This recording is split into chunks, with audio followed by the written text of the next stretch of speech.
ये वीडियो देख लीजिए। ये वीडियो देश के दिल्ली जंतर मंतर की है। संसद भवन से 500 मीटर दूर देश की राजधानी दिल्ली के जंतर मंतर की है। आप देख लीजिए, कैमरा गिन लीजिए, 1 2 3 4 5 6 7 8 सोशल मीडिया के दर्जनों पत्रकार। अब प्रदर्शनकारी गिन लीजिए, मुश्किल से 20 प्रदर्शनकारी। लेकिन इसमें कुछ फर्क है, बाकी प्रदर्शन में उस प्रदर्शन में कुछ फर्क है। ये प्रदर्शनकारी ब्राह्मण हैं, कश्मीरी ब्राह्मण हैं, और ये सारे पत्रकार टेलीविज़न चैनल अखबार के हैं। इस देश में मैं एक के बाद एक बात करूंगा। इस देश में दर्जनों हत्याएं होती है, रेप होता है, बलात्कार होता है, बड़े बड़े भ्रष्टाचार होते हैं, लेकिन कोई पत्रकार नहीं जाएगा। लेकिन जहां कहीं मंदिर मस्जिद हो तुरंत पत्रकार मौजूद। लाल किला पर 20 लोग पहुंचेंगे, लाल किला के खिलाफ पत्रकार सारे चैनल मौजूद।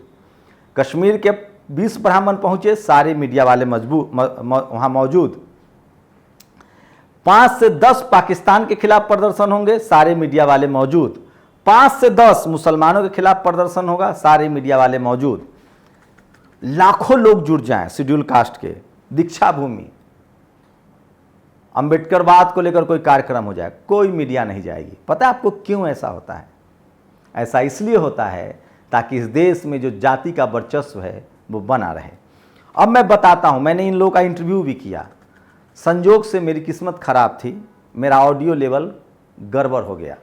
मैंने सारे कश्मीरियों से बात की। मैंने कहा कि आप क्यों कश्मीर छोड़ के भाग रहे हैं? तो हमारी हत्या हो रही। मैंने कहा कौन हत्या कर रहा है, आतंकवादी या मुसलमान? तो मुसलमान हत्या कर रहा है, उनको आतंकवादी नहीं लगता है। मैंने कहा कि आपकी आबादी कितनी है हिंदुओं की? तो 30%। मैंने कहा 30% आबादी, आप क्यों भाग जाते हैं? डटना चाहिए। गुजरात में 4% मुसलमान हैं, गोधरा दंगा हुआ, नहीं भागे। इस देश में रोज़ शेड्यूल कास्ट के लोग मारे जाते हैं, नहीं भागते हैं। मुजफ्फरनगर में मुसलमान मारे गए, नहीं भागे। आप लोग क्यों भाग आते हैं? तो वो कहने लगे स्टेट स्पॉन्सर्ड है, वहाँ चूँकि मुस्लिम मुख्यमंत्री होता है, वो सरकार की मदद करता है। सोचिए अगर यही बात बाकी राज्यों में लागू कर दिया जाए तो इसका मतलब है कि जो मुख्यमंत्री है, जो प्रधानमंत्री है, जो थाना है, एसपी है, डीएम है, उसके वजह से SC ST OBC माइनॉरिटी को न्याय नहीं मिला, अगर उनकी ही बात माने तो। मैंने दूसरी बात कही कि वहाँ तो मुसलमानों की भी हत्या हो रही है, दलितों की भी हत्या हो रही है, ब्राह्मणों की भी हत्या हो रही है। तो कह रहे कि मुझे किसी से मतलब नहीं है, ब्राह्मण ही हत्या है। उसकी आगे सुनिए, मैंने कहा कि आप लोग इतना नाराज क्यों हैं? उन्होंने कहा कि वहाँ मुसलमानों की संख्या ज़्यादा है, मुख्यमंत्री मुसलमान होता है, तो वहाँ सारे बड़े पदों पर मुसलमान बैठे हैं। अब सोचिए, ब्राह्मणों की आबादी वहाँ 2% है और उनका विरोध देखिए। कश्मीर एकमात्र राज्य है जहाँ रिप्रेजेंटेशन के मुकाबले में मुसलमान ज़्यादा हैं, ब्राह्मण कम हैं। लेकिन यही बात बाकी के देशों में अगर लागू कर दिया जाए, जहां सवर्ण समाज के CM PM SP DM थाना पुलिस है, वहां सिर्फ और सिर्फ ब्राह्मण भरा हुआ है, लेकिन 90% SC ST OBC माइनॉरिटी के लोग अपनी मांग नहीं रखते हैं, वो अपना धरना प्रदर्शन नहीं करते हैं, क्योंकि वो अपने अधिकारों के प्रति सचेत नहीं है।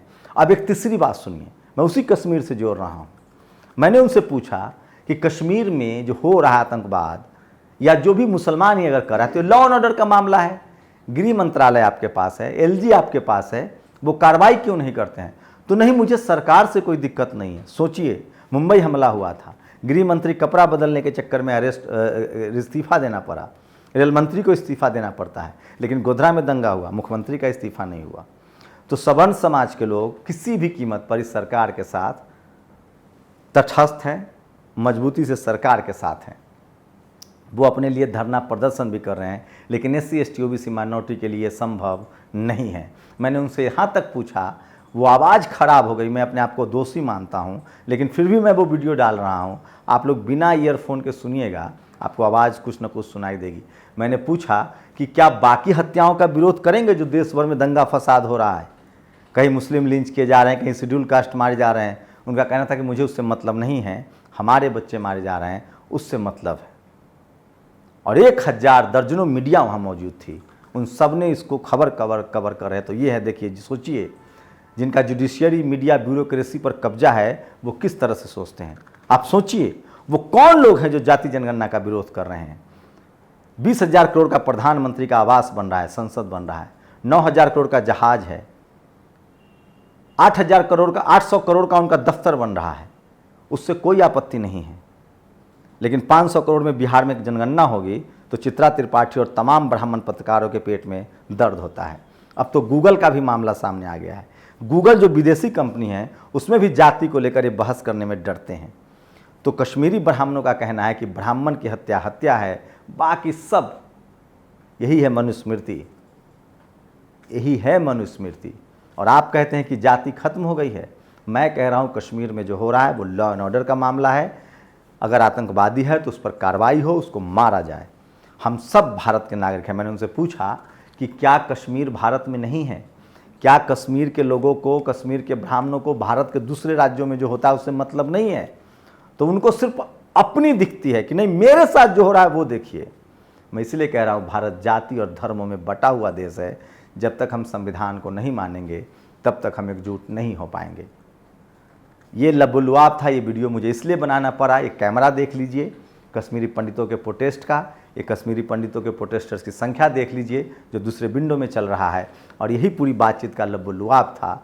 तो समझ लीजिए कि उनको इस बात से दुख है कि वहाँ मुस्लिम कर्मचारी ज़्यादा है क्योंकि मुस्लिम बहुल राज्य है, लेकिन इस देश में SC ST OBC माइनॉरिटी 90% है, उसकी भागीदारी नहीं है, उसकी संख्या नहीं है, उससे उनको कोई दिक्कत नहीं है। तो उनके पास वोकल ताकत है, उनके पास मीडिया है, जुडिशरी है, ब्यूरोक्रेसी है, कॉलेज यूनिवर्सिटी। उसके बाद भी मैं कह रहा हूँ कि इस देश के हर एक नागरिक की सुरक्षा की जिम्मेदारी सरकार की है। इस देश में अगर कोई आतंकवाद होता है तो उसकी जिम्मेदारी सरकार ले। इस देश में कोई जातीय हिंसा होता है तो उसकी जिम्मेदारी सरकार की है। इस देश में कोई धार्मिक हिंसा होती है तो उसकी जिम्मेदारी सरकार की है, क्योंकि सरकार का काम होता है लॉ एंड ऑर्डर मेंटेन करना, संविधान को इम्प्लीमेंट करना। क्या आप लोग मेरी बातों से सहमत हैं? असहमत हैं? अपनी प्रतिक्रिया जरूर दीजिए। लेकिन मैं फिर कह रहा हूँ कि इस देश में कश्मीरी ब्राह्मण के अलावा और कोई अपना घर छोड़कर नहीं भागता है, वो वहाँ रहता है, संख्या कम हो ज़्यादा हो। मैं फिर कह रहा हूँ, मैं कश्मीरी ब्राह्मणों के भी साथ हूँ। जिसके साथ हिंसा होगी मैं उसके साथ खड़ा हूँ, मैं पीड़ित के साथ खड़ा हूँ। लेकिन इस देश में ये बात जब तक नहीं इम्प्लीमेंट होगा, इसलिए बाबा साहब ने कहा कि हम एक मुल्क तभी बन पाएंगे जब सबका दुख साझा होगा, सबका सुख साझा होगा। लेकिन अपनी जाति, अपना धर्म देखकर जब आप बात करेंगे तो आप एक बेहतर मुल्क तो नहीं बना पाएंगे। कश्मीर में जो हो रहा है उसकी निंदा कीजिए, सरकार से सवाल पूछिए कि आपकी जिम्मेदारी क्या है। किसी भी तरह के जातीय हिंसा हो, धार्मिक हिंसा हो, आतंकी हिंसा हो, घुसपैठ हो, इस सब के लिए सरकार जिम्मेदार है। लेकिन इस देश का टीवी और अखबार सुधीर चौधरी कहता है कि जो हिंसा हो रही है उसके लिए मुसलमान जिम्मेदार है, जो आतंकवाद हो रहा है उसके लिए मुसलमान जिम्मेदार है, इस्लाम जिम्मेदार है, और सरकार से जो लोग सवाल पूछ रहे हैं वो हिंसा को बढ़ावा दे रहे हैं। हम सब आतंकवाद की निंदा करते हैं, पाकिस्तान की निंदा करते हैं, और सरकार से सवाल पूछेंगे कि आप क्यों नहीं भारत को सिक्योर कर पा रहे हैं। अगर नहीं कर पा रहे तो गद्दी छोड़ दीजिए, बहाना नहीं चलेगा। अगर घर में कोई भूखा है तो घर के मुखिया की जिम्मेदारी है। देश में घुसपैठ हो रहा है तो देश के सरकार की जिम्मेदारी है। सेना की ताकत सरकार से मिलती है, सेना हमारी मजबूत है। इसलिए सुब्रमण्यम स्वामी ने कहा है कि गृह मंत्री को खेल विभाग संभाल लेना चाहिए। आपकी प्रतिक्रिया बहुत जरूरी है। शुक्रिया। एक और